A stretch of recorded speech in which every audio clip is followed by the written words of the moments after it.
Salam Pancasila.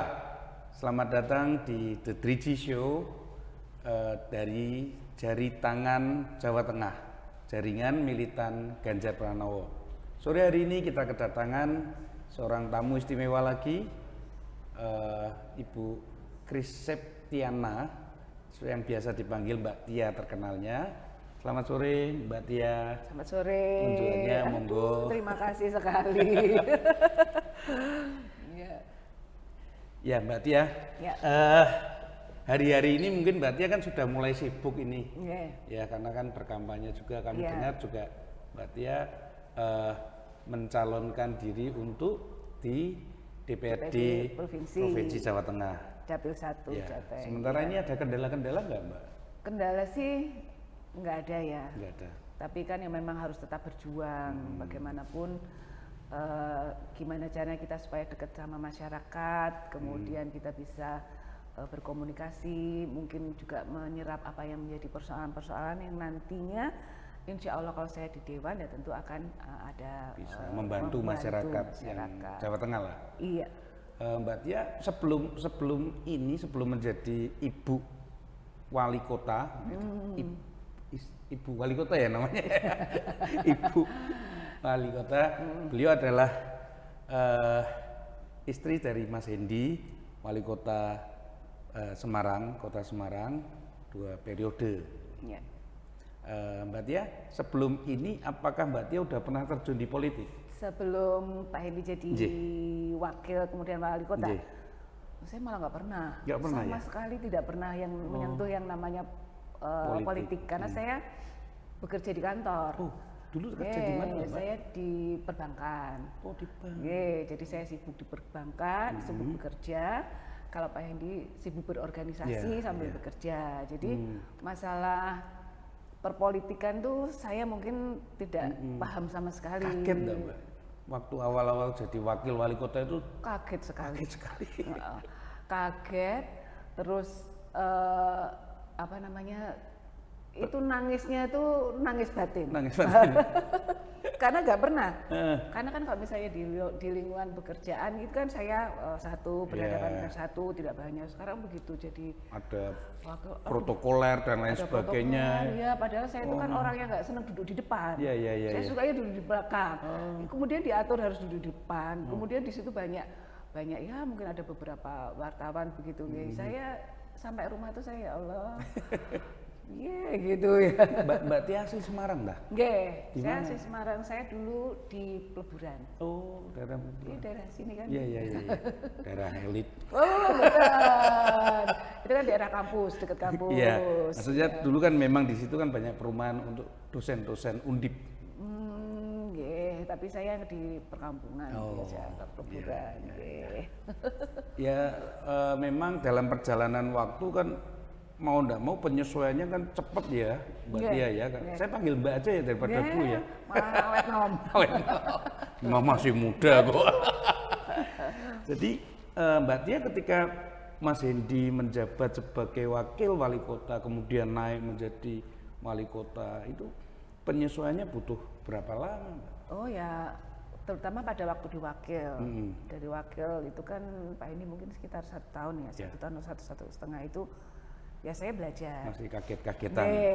Diskusi sama Pak Hendi, tapi kok misalnya harus sambutan kan saya nggak bisa.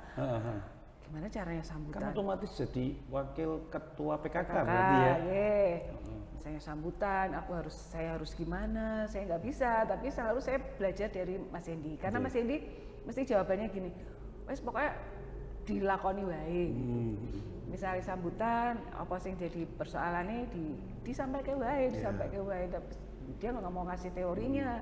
Jadi saya cuma perhatikan. Ini saya perhatikan, oh caranya begini, Pak ini sambutan. Berarti di Pemkot berapa tahun totally ya Mbak ya? Dari 2010. 2010 sampai 2020, hampir 12 tahun. Ya, 12 tahun. Wow, 12 tahun mengawal Mas Hendi untuk memimpin kota Semarang. Ya. Putranya berapa? Anak saya 3. Anak saya 3, cewek yang kecil cowok. Ya, alhamdulillah sudah sekolah semua. Yang nomor 1 udah selesai S2. Sudah selesai S2. Sampun. Ketok banget. Tapi anak sekarang mungkin berbeda dengan zaman saya. Kalau zaman saya itu kita ini wis lulus iku ya kudu kerja nang kantoran gitu nggih. Sekarang mau kerja di kantor sekarang kerja sendiri. Nggak mau. Udah punya ini idealisme sendiri. Memang dari dulu ketika sudah masuk ke ranah politik itu Mbak Tia memang anak-anak memang nggak sengaja nggak ditampilkan ya, memang biar supaya mereka punya privasi begitu ya. Anak-anak juga nggak begitu. Anak-anak belum tertarik politik belum, anak-anak saya. Yang satu dia tertarik ke dibuka toko, supplier gitu, sembako, itu nggak apa-apa. Yang kedua kuliah, nomor 3 juga masih kuliah. Ya begitulah. Yang bontot sudah kuliah? Yang kecil sudah, semester 3. Ingat saya kok masih kecil ya? Iya. Berarti umurnya tambah tua. Ya. Udah semester 3. Jadi nanti Mbak Tia masuk di Dapil Kota Semarang? Ya. Ya mudah-mudahan mereka kan lebih sudah kenal tuh sama Mbak Tia. Cuma saya dengar memang ada sedikit masalah karena ternyata nama Mbak Tia itu nggak bisa. Itu gimana itu, Mbak? Ya memang saya dari awal nama panggilan saya memang Tia. Ya dari awal ya memang saya Tia Hendi, Tia gitu. Karena saya nggak berpikir mau nyalek. Nah sekarang begitu mau nyalek ya sosialisasi. Tapi orang kan jadi kaget nih. Wah, kok tiba-tiba namanya panjang banget, Kriseptiana. Biasanya Tia ya. Iya, jadi harus sosialisasi. Tapi memang ada beberapa yang Kriseptiana itu siapa gitu belum paham. Tapi begitu nyebut Tia gitu langsung dia tahu. Maksudnya lebih tepatnya begitu nyebut istrinya Hendi baru tahu. Jadi saya pakai namanya Pak Hendi. Ya nanti Pak Hendi juga kan pakai namanya PDIP gitu. 12 tahun Mbak Tia. Berarti bersinggungan dengan Mas Ganjar Pranowo yang kebetulan sebagai gubernur Jawa Tengah dari tahun 2013 sampai 2023 ini. Kurang lebih ya 10 tahun lah ya, bersinggungannya secara langsung antara gubernur dengan wali kota, ketua PKK provinsi dengan saya ketua PKK kota. Berarti Mbak Tia lebih dekat sama Mbak Atikoh. Untuk kegiatan-kegiatan PKK kami lebih dekat. Tapi kalau misalnya Pak Ganjar dengan Pak Hendi kan lebih ke pemerintahan. Betul. Saya kan tidak masuk ke ranah pemerintahan. Jadi ya kegiatan-kegiatan PKK. Berarti Mbak Tia tidak terlalu mengenal sosok Ganjar. Kalau menurut Mbak Tia sosok Ganjar seperti apa sih Mbak? Menurut saya sangat luar biasa. Yang pertama mungkin humanis. Bagaimana Pak Ganjar itu dekat dengan masyarakat, tidak ada jarak. Kalau guyon-guyon juga bisa berbaur dengan warga masyarakat. Ini kan satu poin. Ada kisah-kisah sama Mas Ganjar? Kisah-kisah ya secara spesifik tidak ada sih. Tapi secara resmi akan ketemu guyon-guyon pada saat pertemuan itu. Tapi kalau Mbak Atikoh sendiri? Bu Ganjar. Bu Ganjar pinter, merakyat juga, bisa berbaur dengan masyarakat, ide-idenya juga sangat luar biasa, dan komitmen. Bagaimana Bu Ganjar itu komitmen untuk membawa PKK Jawa Tengah ini menjadi lebih baik. Kemudian komitmen juga misalnya UMKM, Dekranasda itu komitmen yang sangat luar biasa, dan itu pasangan yang luar biasa lah. Gitu ya? Sangat-sangat cocok di dalam rumah maupun di luar rumah. Iya, betul. Saling mendukung. Program-programnya Pak Ganjar didukung oleh Bu Ganjar.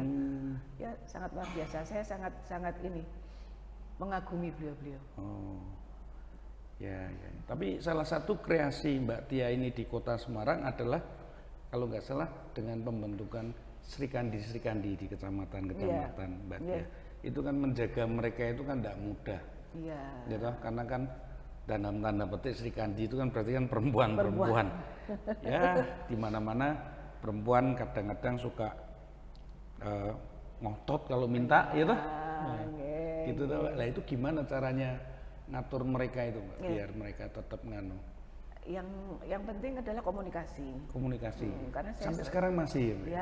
Saya masih ada di grup, masih komunikasi. Nanti ada misalnya ada kegiatan apa gitu. Yang penting adalah komunikasi, karena dengan komunikasi insya Allah semua akan terlaksana dengan baik, asal dengan komunikasi.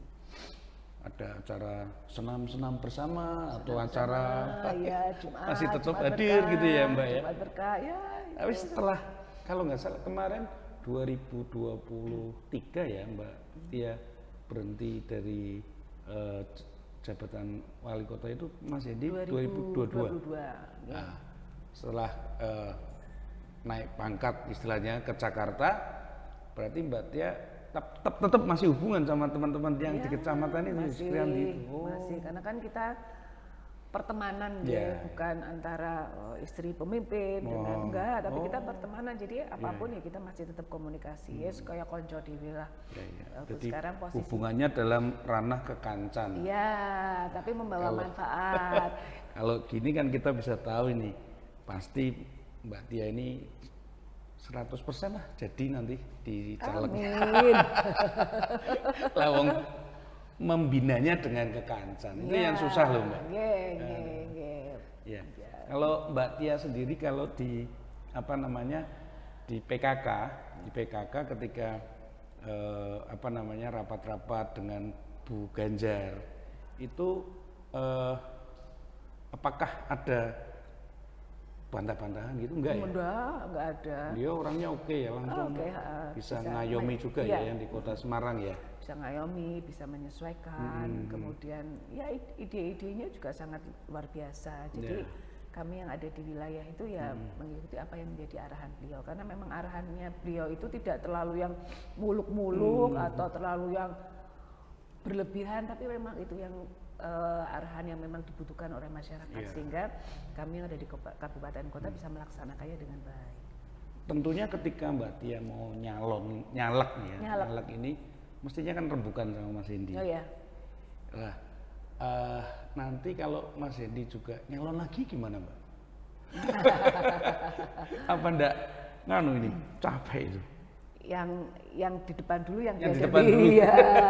Yang lainnya kan belum ya? Jadi ini pencalekan saya, ya saya kita fokus di pencalekan dulu. Yang lain-lainnya sih belum ada tanda-tanda, belum ada apa gitu. Dan Mbak Tia di PDIP ya, karena kan sudah apa namanya environmentnya kan sudah di PDIP udah lama, udah lebih dari 10 tahun. Ya. Oke. Ada komplain nggak sih Mbak dari anak-anak ketika Mbak Tia ngomong aku main nyalek ini? Komplain sih nggak ada. Nggak ada ya. Karena sekarang anak-anak sudah dewasa, udah besar. Tapi memang rencana untuk nyalek sebenarnya di 2019. Oh sudah dari 2019. Tapi 2015 anak-anak karena masih 5 tahun yang lalu ya masih kecil-kecil belasan ya. Itu aduh nanti kalau mama sibuk gimana gitu. Akhirnya ya sudah. Oke deh, 2024 aja. 2024 aja kita tunda dulu. Jadi menundanya itu karena komplain dari anak-anak terutama ya. Iya, dari anak-anak. Pada waktu awal-awal jabat jadi wakil juga ini juga seru juga. Kok seru? Ya karena anak-anak kita mau ada kegiatan tangisan dulu. Sehingga ada apa? Karena nama anak-anak itu kan suka mie instan ya waktu itu jadi nyogoknya pakai mie instan aja mereka udah mau. Ya udah nih mama papa pergi dulu, kamu makan boleh makan mie instan tapi besok lagi enggak gitu. Jadi waktu berbeda waktu kecil kalau saya ngomong itu sebetulnya yang super ini kan Mbak Tia kan. Lalu ngurusi Mas Hendi, ngurusi anak-anak di rumah, ngurusi semuanya lah gitu ya. Diurusi semuanya. Semuanya diurusi ya itu perempuan gitu seperti ya. itu. Ngomong-ngomong nanti sebentar lagi ada Kongres Perempuan Nasional. Mbak Tia ikut juga toh? Insya Allah nanti tanggal 20 sekian ya. 26, 27, 24 sampai 27. Di Kota Semarang. Kota Semarang ini sangat luar biasa. Ya. Makanya beberapa kreasi-kreasi dari Mbak Tia mungkin yang merasakan ya terutama kaum perempuan di Kota Semarang ini, beberapa hal kebijakan beliau yang bisa bermanfaat bagi masyarakat Kota Semarang khususnya perempuan. Ya, memang perempuan ini kan tuh Mbak, di parlemen sendiri di DPRD kan memang diwajibkan kurang lebih 30%. Jadi kesempatan ini kan cukup besar. Ya. Tapi di lapangan ini kan mungkin Mbak Tia kan sudah dengar-dengar, apalagi ini sudah mulai deket-deket dah, itu kalau ketemu money politik itu gimana itu Mbak? Kalau money politik ya saya harapkan nggak terjadi ya Mas. Karena kalau kita berbicara money politik itu seperti transaksional. Ya. Jadi suaramu sudah ini, gantinya ini, habis itu selesai gitu. Nggak ada kelanjutannya atau bagaimana. Jadi memang warga negara itu harus paham mengenai politik itu seperti apa, politik yang baik itu seperti apa. Kalau Kota Semarang masih mungkin loh Mbak Tia, masih mungkin mereka bisa mengerti. Tapi kalau kita bicara daerah-daerah atau kabupaten-kabupaten lain yang dalam tanda petik masih kurang gitu, itu kan sulit. Ya, semua tidak ada yang sulit kalau berusaha. Ya? Kalau ada edukasi, ada berusaha memberikan pemahaman gitu. Insya Allah tidak ada yang sulit. Pokoknya yang paling penting mengedukasi kepada masyarakat mengenai politik itu seperti apa. Sebetulnya kemarin kita juga sempat ngobrol sama teman-teman tuh. Nah, kalau kita bicara dengan konstituen, terus kita kemudian membuat sebuah kebijakan-kebijakan itu sebetulnya kan juga boleh dikatakan yang money politik juga, tapi dalam bentuk yang lebih baik dan lebih beradab lah. Bukan dalam bentuk money. Bukan dalam bentuk uang yang langsung diselesaikan. Serangan subuh segala-segala seperti itu kan masih ada loh Mbak.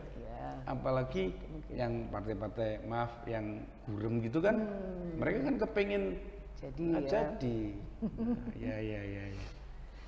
Ya begini para pemirsa Jari Tangan, sosok Mbak Tia di Kota Semarang ini sudah tidak diragukan lagi, karena beliau dengan bahasanya enteng tangan, ringan kaki, kemanapun selalu bersedia untuk menyapa warga, khususnya perempuan Jawa Tengah, perempuan Kota Semarang dulunya, nanti sebentar lagi perempuan Jawa Tengah.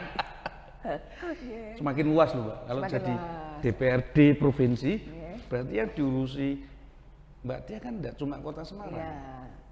Karena dapilnya hanya Semarang. Tapi nanti ketika jadi kan ngurusnya semua se-Jawa Tengah. Insyaallah. Itu perlu muter-muter lah. Ya mudah-mudahan bisa ya Mbak ya. Ada yang mau disampaikan Mbak Tia untuk Mas Ganjar? Saya kira kita sama-sama sepakat bahwa memang sosok Pak Ganjar itu sudah pas untuk menjadikan kita di 2024 menjadi presiden. Kita udah tahu beliaunya kinerjanya seperti apa, merakyatnya seperti apa, model komunikasinya juga seperti apa kepada warga masyarakat. Kita lihat di medsos, bagaimana dia menyapa warga desa. Ya, mari kita dukung beliau supaya Indonesia menjadi semakin maju. Oke, terima kasih Mbak Tia atas waktunya. Kita selesai sampai di sini dulu. Terima kasih, salam Pancasila. Pancasila.